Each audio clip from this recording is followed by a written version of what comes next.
Prime Minister is in Varanasi. He's holding a roadshow there. That's his constituency.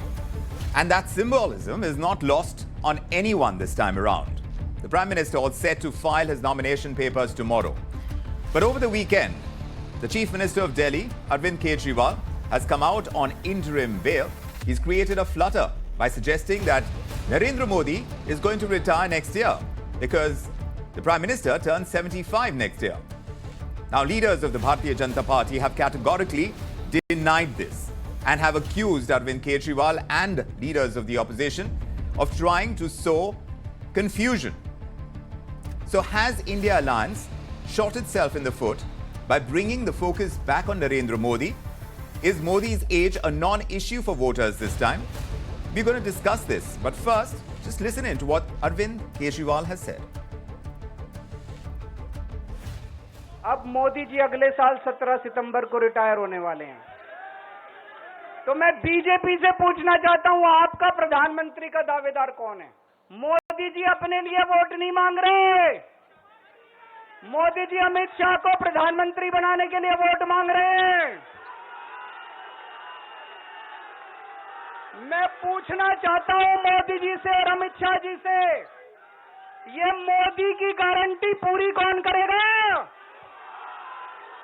क्या अमित शाह मोदी की guarantee पूरी करेंगे? There you have Arvind Kejriwal soon out of Tihar jail, and after that these rallies that have been conducted, and in one of them he's raised the question about the Prime Minister's age and how the BJP is likely going to have Amit Shah replace Narendra Modi after Narendra Modi hits the age of 75. What's the possibility of that? Let's discuss this. Sanjeev Srivastava, political commentator, is with us, along with senior journalist Madhavan Narayanan and columnist Yuvraj Pokharna. Gentlemen, thank you for making the time and joining us on India Tonight. Let me ask you, Sanjeev, first, how has Arvind Kejriwal's interim bail changed the ebb and flow of this election, according to you? I don't think that he is changing the ebb and flow of this election, but he's a very aggressive campaigner, and he kind of speaks in a language, he knows where to hurt the BJP most or strike where they are apparently the most vulnerable. So, you know, he has started this issue of that BJP leaders retire by 75, and that's a pattern which has been settled by no other than this present dispensation of Prime Minister Modi. So now Mr. Modi will be 75 next year. And so he will go and he's asking vote for Amit Shah. And the other thing that he said was that BJP will remove Yogi Adityanath as Chief Minister the day a new government is sworn in. Now, one part Mr. Shah is denied very effectively and very strongly. But still, Arvind Kejriwal is the type who will keep repeating this. So he has repeated that again. And the second part of his statement of day 4 yesterday about Yogi Adityanath, that surprisingly the BJP is quiet on it. So that rumor is again fueled in Uttar Pradesh. So it's an interesting, he plays mind games, he's very aggressive, and he somewhere speaks the language of BJP. So the kind of tone and tenor of the BJP leadership that is countered best by Kejriwal. But I don't think he changes the ebb and flow in a big way. But he becomes a talking point, definitely. Well, if you talk about mind games, then election is going to be all about that. But this googly that Kejriwal has bowled about Modi's age factor, age of 75, being the age when other senior BJP leaders had to step down. Madhavan Narayanan, does the BJP find itself in a blind spot on the subject, you think? I think let's look at three things, Vikram. One is that as a seasoned journalist, I feel we should never confuse campaign with voting.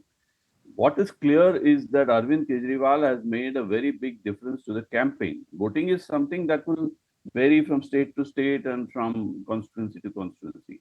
But there are three significant factors in this. First is that Kejriwal and people like Kanhaiya Kumar are filling a very important gap in the opposition campaign because Modi is a very strong orator. So if you match oratory with oratory and a certain rhetoric with rhetoric, it kind of evens the campaign.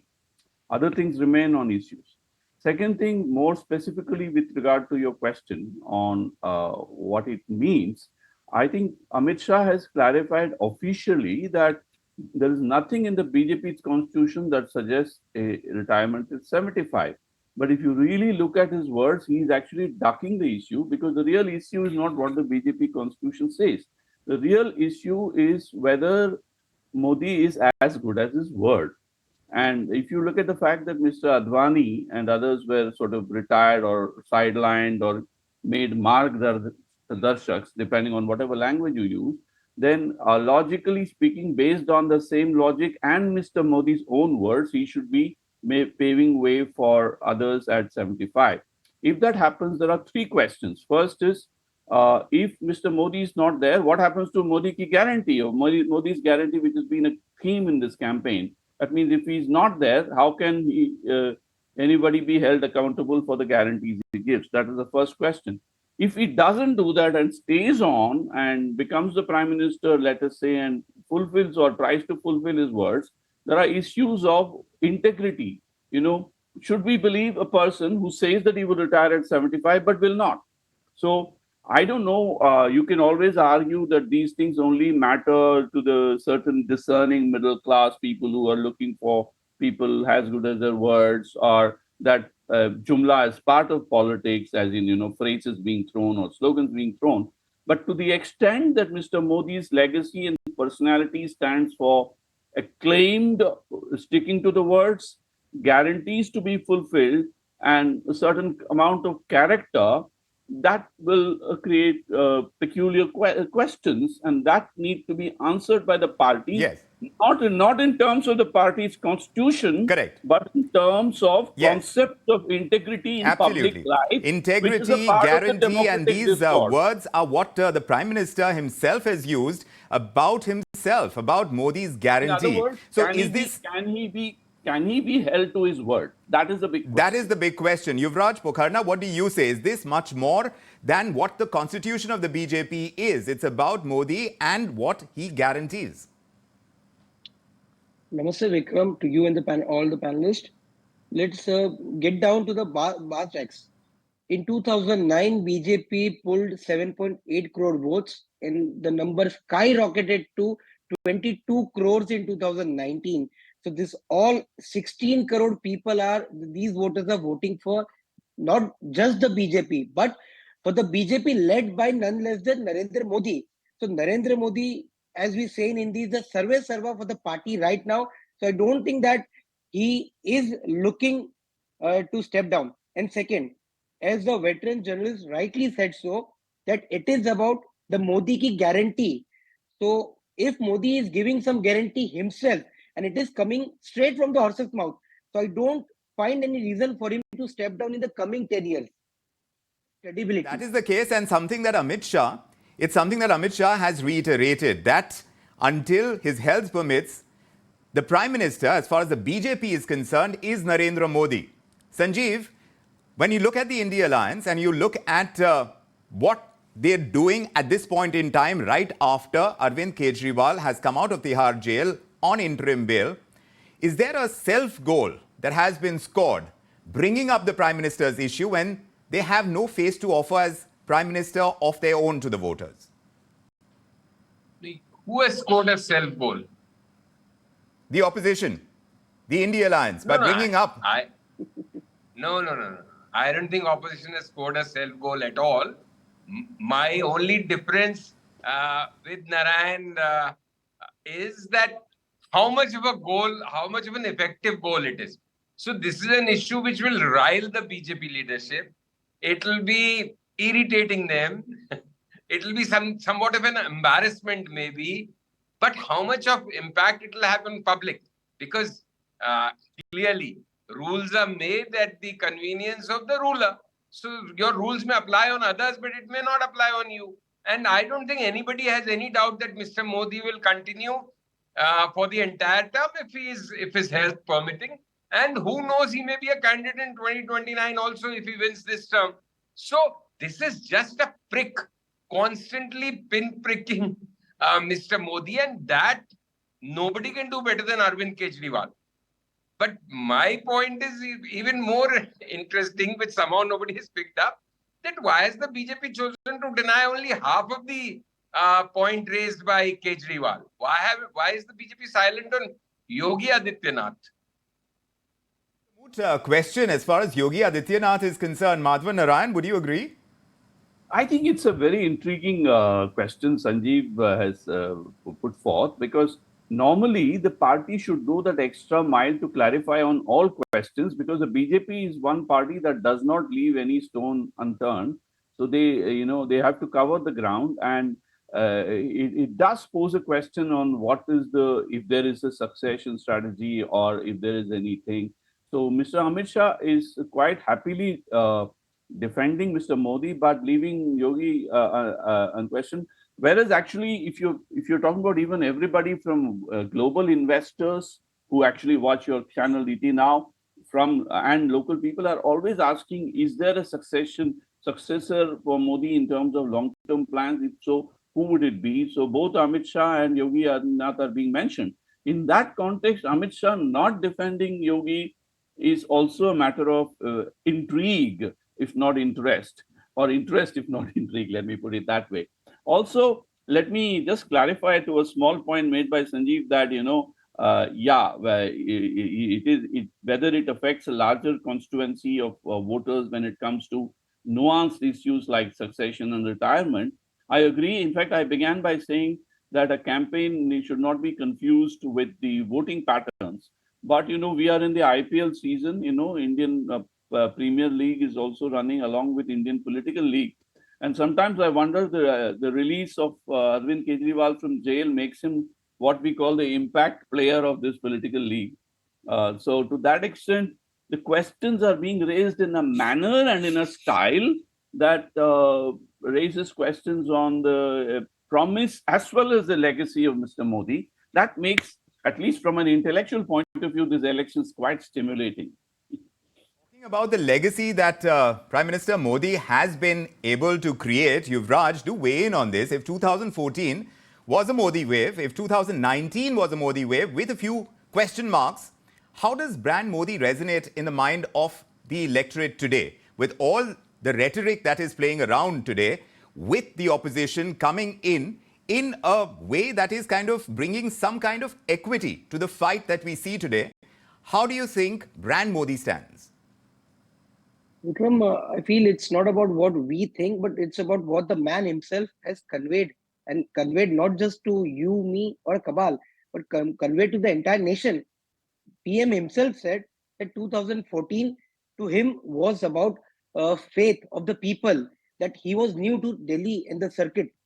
And 2019 was about confidence that people reposed upon him कि ये आएंगे और वापस कुछ करेंगे. But this, the third term, is about Modi's guarantee. Now, people have seen him, people have seen through his political rhetoric, if I may say so. People may have seen him walking his talk. People have seen his way of administration. People have seen his cabinet, his team, and now he's out for all of us. Second, to the Gen Z, the first time voters, and the voters ranging between 20 to 30 years. The sum is to the tune of 20 crore. These young chunk of voters have never ever in their life voted for the Congress or seen a Congress dispensation, the helm of affairs at the center. So this is a chunk that is resonating what BM and BJP stands for. Second, the women voters, they are, as per ECI data, to the tune of 48 crores. And trust me, I am willing to put my neck out on this. People on the ground have told me that 8 out of 10 women are voting massively for PM Modi. She's a Hindu, Not, Muslim, yes. Christian, Jain, Parsi.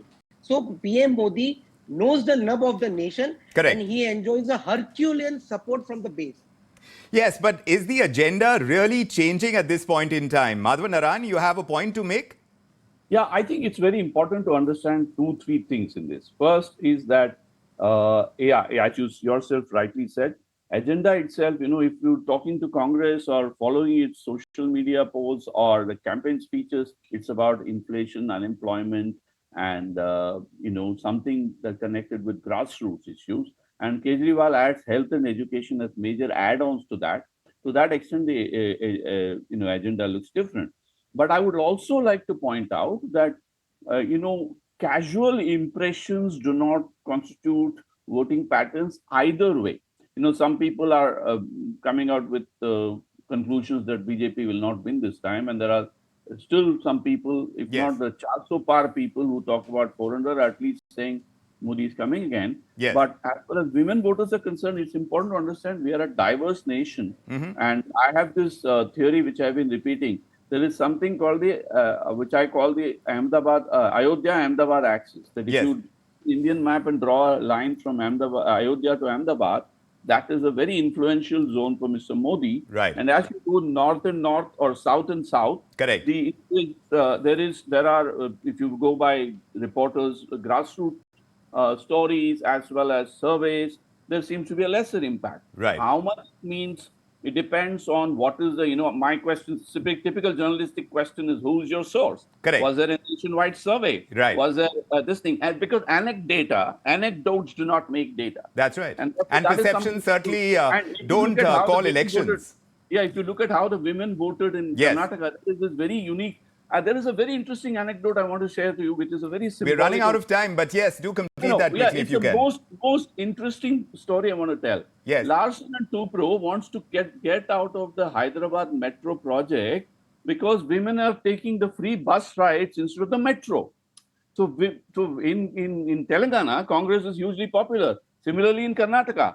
So we have to take it state Yes. by state and Yes. do a systematic survey. Well, we are only 20 days away or so from Yes, not too long to wait.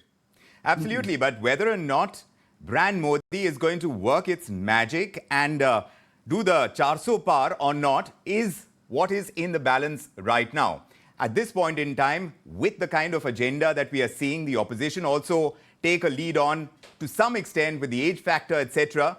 Well, it does seem from the kind of debates that are going on that it may not look as fairly unassailable as it may have looked in the past. But then again, this is a perception game and everything is out to be counted now as the votes get sealed. But thank you very much for your perception and for your take on the subject. Sanjeev Srivastava, Madhavan Narayanan, Yuvraj Pokharna. It's a pleasure having you on India Tonight. Thanks. We will, of course, keep tracking everything that's playing out as far as Battleground 2024 is concerned. But right now, if you like this video, then like, share and subscribe to ET Now.